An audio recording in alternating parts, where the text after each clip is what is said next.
දැන් අර මේ කෝ හොරු ඇල්ලුවද ඈ මේ පුළුවන් නම් ගේන්න කියන්නකෝ මේ කොහෙද අර උගන්ඩාවේද කොහෙද තියෙන සල්ලි ඒක නිකන් අර පහුගිය දවස්වල නිකන් රංගපු කට්ටිය මේ නෑ නේද පේන්නේ ඈ නිකන් මේ අර කුඩු මිරිස් කාපු රිලව් වගේ නිකන් මාධ්‍ය සාකච්ඡාවකට ආවත් කම්මුල් මේ ඔහොම වෙලා කන් රත් ඇදලා හොම්බු එල්ලිලා නිකන් අමුතු ඒවා වෙලානේ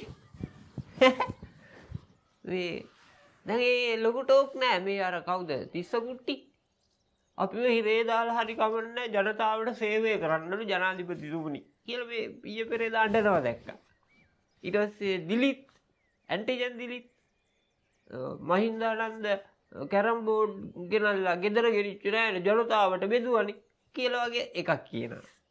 හරි නිකන් අන්ධ කයිප්පු වෙලා අර අනිත් එක්කන කවුද මේ අර පාස්කු මහා මොලකරු රටට හෙලිදරව් කරනවා කියලා හිටු රංගනයක් දැම්මේ අපේ මේ ගෙම්බම්පිල කියනවා මේ මොකද්ද මේ මාව හිරේ දාලා මගේ කට නම් වහන්න බෑ කියනවා ඒ කියන්නේ මුන් හිරේ යන්න ලෑස්ති වෙලා ඉන්නේ දැන් ඈ සුපිරි වැඩේ ආයේ කාගේද දැන් විමල කියනවා මාත් ඇතුළුව 40ක් ගන්න යන්නේ කියනවා මාත් ඇතුළුව ඒ කියන්නේ ලෑස්ති වෙලා ඉන්නේ දැන් හරිද මේ අනේනේ කොහොම හිටිය පොරවල්ද ඒ දවස්වල ආණ්ඩුව බලයටපත් වෙන්න කලින් ඕන් අපිට කියපුවා ඈ රටලේ විලක් වෙනවා කිව්වා පන්සල් නෑ කිව්වා දාන්නේ නෑ කිව්වා හාමුදුරුවෝ මරනවා කිව්වා එක විකාර කියලා මේ සමාජයේ බීතියෙන් පුරවලා ඈ ඔය අඩව්ව ඇල්ලුවේ උන්ට කෙලවෙනවා කියන දන්න හින්දා තමයි. හරි කෙලවෙනවා කියන වචනේ කමන්නේ ඔවුන්ට බනින්න ඕවා පාවිච්චි කරාට නේ. දැන් කොහොමද නිකන් අර මහින්දානන්ද ඔය කැරම් බෝඩ් කේස් එකට ඔව් පංකෝටි 30 ලක්ෂයකට ඔය ඒ වුණාට 20ක් මදි වගේ නේ.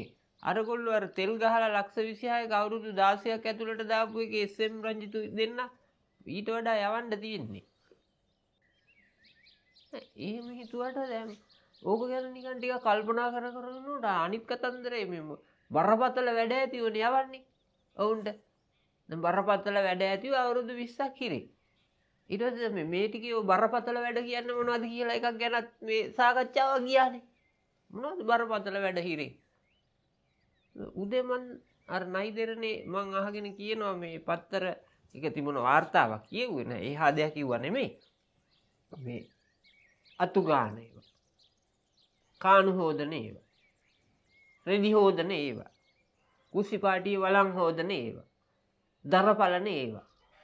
මේ හිරේ තියෙන බරපතල වැඩ. යකෝ ගෙදරත් කරනවානේ මං ඕවා.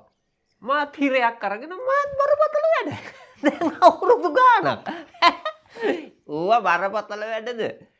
ඕ නිකන් ගෙවල් වල කරන වැඩ. අපිත් බැලුවාම අපිත් බරපතල වැඩ ඇතිවනේ එහෙනම් මේ. එහෙම නෙමෙයි මට නම් හිතෙන්නේ දැන් ওই හිරේ දාගෙන අවුරුදු 20ක් තිස්සේ ඔවුන්ට ඔය කියලා තෝලන්ට ඔවුන්ට අපේ සල්ලි වලින් කණ්ඩ දෙන්න ඕන. ඔය හිරේ ඉන්න 20ම අපි කණ්ඩ දෙන්න ඕන. ඔවුන් හිරේට යනකනුත් අපි උන්ට කණ්ඩ දුන්නා. පවුලේ උන්ට කණ්ඩ දුන්නා. කෙහෙලියගේ දුවට කණ්ඩ දුන්නා. පුතාට කණ්ඩ දුන්නා. මහින්දානන්දට කණ්ඩ දුන්නා. විමලයට කණ්ඩ දුන්නා. ගම්මන්පිලයට කණ්ඩ දුන්නා. කවුද නාමල්ට කණ්ඩ දුන්නා. තාත්තට කණ්ඩ දුන්නා. බාප්පට කණ්ඩ දුන්නා. ඔක්කොම කණ්ඩ දුන්නේ අපිනේ. දැන් හිරෙත් දාලා කණ්ඩ දෙන්න ඕනද? දනුවම තියෙන්න ඕන උසාවියෙන් ඉතින් දනුවම දෙනවනේ. එහෙම නෙමෙයි. ඕම අවුරුදු 5ක් 6ක් ඕක ඇතුලේ තියලා ඉවරලා මේ ප්‍රජා සේවයට දාන්න ඕන. පස් අදින්න වැවක් හදන තැනක නගර සභාවේ කුණු ට්‍රැක්ටරේ කුණු අදින්න ඇයි ඒ සහෝදරවරුන්ට පුළුවන් ඔය ඒ සේවකයන්ට මෙමුන්ට බැරියයි. ඒ වගේවට දාන්න ඕන. දාලා විතරක් මදි. උන්ට දඬුවම් කරාට වැඩක් නැහැ නේ. අපේ හොරකම් කරපු ආපහු අපිට හම්බෙන්නේ නැත්තම් ඕව පවර ගන්න ඕන.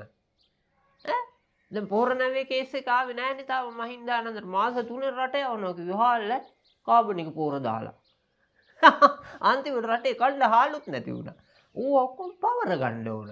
මං නම් කියන්නේ මේ දඬුවමක් තියෙන්න ඕන. දඬුවම කාලය අඩු කරලා ප්‍රජාසේ වැඩවලට ඔවුම දාන්න ඕන.